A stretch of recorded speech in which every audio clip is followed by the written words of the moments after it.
How's it going, guys? Welcome back to Quentin Tinley. Going back to one of my favorite subjects, which is knives. Today we are doing a knife review.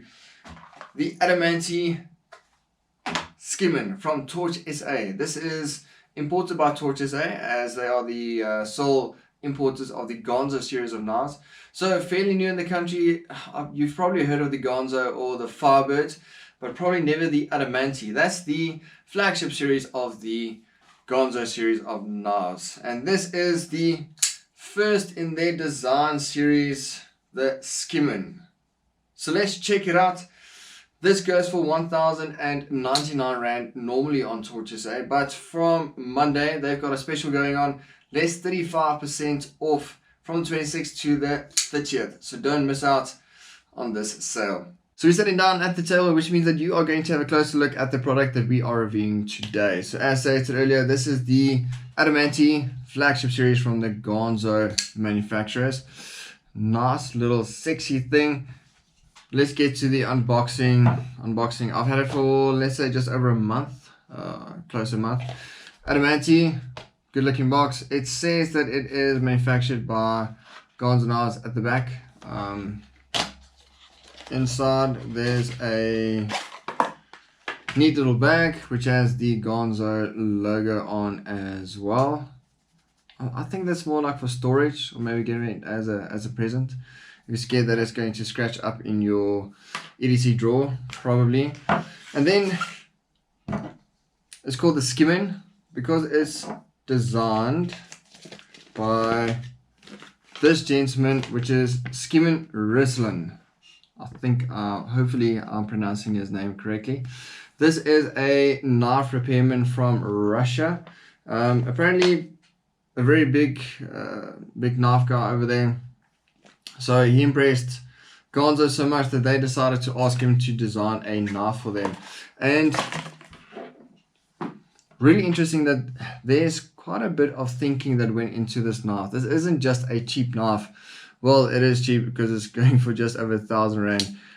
But there's quite a lot of design features in this that I absolutely love. So with all my reviews, I'll go through some general constructions, things that I like, things that I don't like, and just general thoughts. So let's jump right in. And let's get to construction. This is a frame lock knife. I really like the frame lock type of knives. I've actually got quite a few here to show you guys.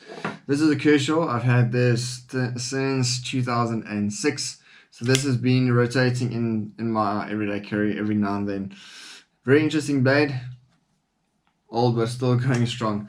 And then I've got another frame lock. This is a Kershaw as well, because I quite like seeing the mechanics of the knife and how they work. But we'll get to the comparison of those later. So frame lock knife, this is a G10 scale. G10 scales is only on the one side. Scale colors is going to be black, green, red, blue, camo, and then a carbon fiber look-alike. I think it's just laminated carbon fiber over it, but it's still a G10 scale. D2 blade material, so it is going to maintain an edge very well that I've seen since this last month. And it is a very hard type of stainless steel. So stainless steel as you would expect. Metal that the frame is made of, I'm not entirely sure. I do think that it is stainless steel, probably, but I can't find much details of what this material actually is. Interesting note is that it has a deep carry pocket clip. As you can see, it sits very, very high, so it's not going to stick out at all. And then only thing sticking out is this glass breaker. I was actually scared of this glass breaker because this sits inside your pocket, which means that this is going to be sticking slightly out. So if you want to take anything out of your pocket, you need to basically grind past the glass breaker, grab your keys or your cell phone that's in your pocket, and then take it out. I was quite scared that this is going to be a metal one. A lot of times you'll see like a tungsten material that this glass breaker is made of, and it is really, really sharp. So usually if you get a gaff, it's going to bleed. Not this time. This has a little ceramic ball inside, so it's still going to break glass, but it's going to be nicer on your hands and it's not going to cut you at all. Very, very nice, and then thought out nicely as well. Now let's have a closer look at the knife. This is a drop point blade according to Ganzo, but I think it's more a combined drop point spear point blade because of this grind there. Grind you can see on the main blade is really nice, really neat looking. Yeah, not much to say. This is a full size blade. There's nice grip there. Full size, you can really work with it, get in hand. I've got really, well, fairly big hands. So this works very well for me. Protection there, so your hand doesn't slide up. There's a sharpness choil there. So I really don't like the normal choils where you're supposed to use your fingers. I don't like getting that close to the blade, and I prefer getting just a comfortable grip like that. Let's move on. This is G10 scales, but there's also a G10 spacer that's in between the frame there. This glass breaker is actually holding down the pocket clip, the deep carry pocket clip, but it's not reversible, as you can see here. So a deep carry pocket clip works very nicely. Let's move on to the locking mechanism. So this is very clever. The locking mechanism inside here is actually not the frame material holding or grinding up against the blade. So for longevity of the blade, they've got an insert inside there that's apparently like hardened stainless steel as well. So you've got a hardened stainless steel rubbing up against hardened stainless steel, keeping it nice and solid there, not wearing out the frame lock like you would expect in some other knives. Well, not that it's going to happen anytime soon in your lifetime. This indentation there is on the inside. That means that it's really neat. So you're not going to see it on the outside. This is a very neat profile. Sorry, this knife is a bit dirty because it's a user. The indent is on the inside, which means that's actually where the spring mechanism is. Otherwise, this will be way too stiff if that's not there. So very clever, good ideas with this knife, and I'm actually enjoying it. You're probably wondering how big this knife actually is. So if I compare this to a Victorinox knife, this is the Alox series. So this is slightly bigger than your normal cheap line Victorinox knife. This is slightly more expensive as well because this is the Pioneer, the Zebra one. So if I compare these two to each other, it's a lot bigger. Check that size difference. This looks like David and Goliath. Moving on, this is the Storm 2 from Kershaw. Sorry. Storm 2 from Kershaw, they're about the same size. Now these are absolutely huge knives, but they work so well, but so differently. I chose this knife because I quite like a sharper knife. With this type of blade, it doesn't lend itself well to finer work using the tip of the blade. This is more like for robust working type of stuff, where this lends itself to normal cutting because it's angled. Normal cutting works nicely, but then it has that really nice spear point in front where you can actually use it for finer work. Absolutely enjoying this. I actually started off with a sheep's foot from Kershaw that worked very well for me as well. So even if the knife goes a bit more blunt, you still have that really sharp edge for finer work. So I'm really enjoying this type of knife or knife design.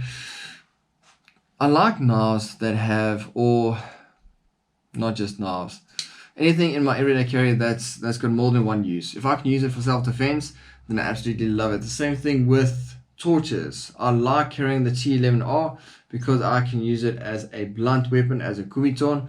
Same thing as the knife. If I hold it with a proper grip, I can use this side nice and sharp as a blunt object to cause trauma.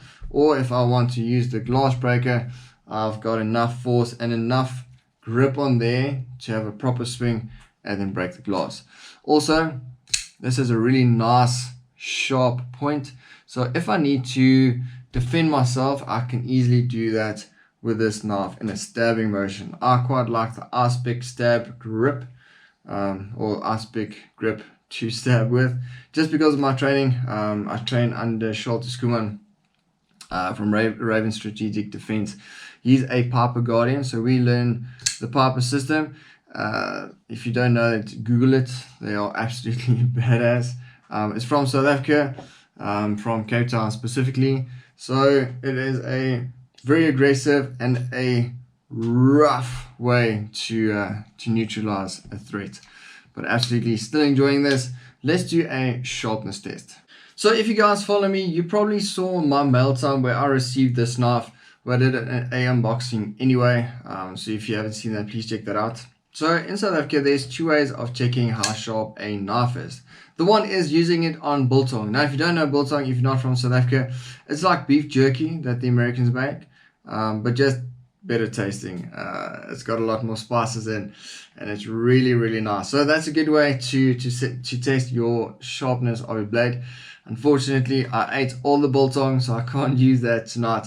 Second test is to use the arm hair test to see if I can shave off some arm hair. So it sounds disgusting, but it's a really good test. So let's see. And it's still shaving it off properly. So this is still nice and sharp. If I take a piece of paper, this cuts through insanely well. So really still sharp after a month of everyday carry use. The D2 really impressed me. This is my first blade of the D2 steel, and I must say this is holding up an edge very nicely. I have heard of some complaints where if you drop it, it's going to break. I'm not sure if that's just a blade design thing, or I don't know, but I haven't dropped it on the blade just yet. But I think with a thicker blade like this one, it shouldn't be too much of a problem if it does drop on the blade. But dropping your knife on the blade is never recommended. So that's not a torture test that I really want to do on this knife. Anyway, guys, yeah, that's a review. Really, really nice knife. I absolutely love knives. So I really appreciate the guys from Torch SA, especially Henry Beeman, sending me this knife. He actually told me to choose a Ganzo knife. You know how difficult that is. You know how big their range is. It's absolutely insane. So link should be in the description for Torch SA's website. Just go through and have a look at the massive variety that they have. Yeah, they started off with a bang because they just started off as the sole importers for the Ganzo knives. And then just see their variety. It's ridiculous. Now try and choose a knife from all of those. But this really sticked out for me. I like the story behind it with the designers jumping in and designing knives. So I'm really looking forward to see what they come up next and what other designer they're going to get to design a knife. But if they start off like this, it's going to be super impressive. Loving this. And I'm sure you guys will as well. As stated earlier, they are having a sale. So this knife that usually goes for 1,100 Rand is going to come in far below that. I think it's close to about, I think 800 and something Rand. Absolute bargain for this. There isn't something in the South African market at the moment that's going to compete with this. I like the fact that this is a complete original as well. So there's no knife that looks like this one. Absolutely super cool. Hope you guys enjoyed this review. Please like, share, subscribe, all those cool things, and I'll see you guys next time. Cheers.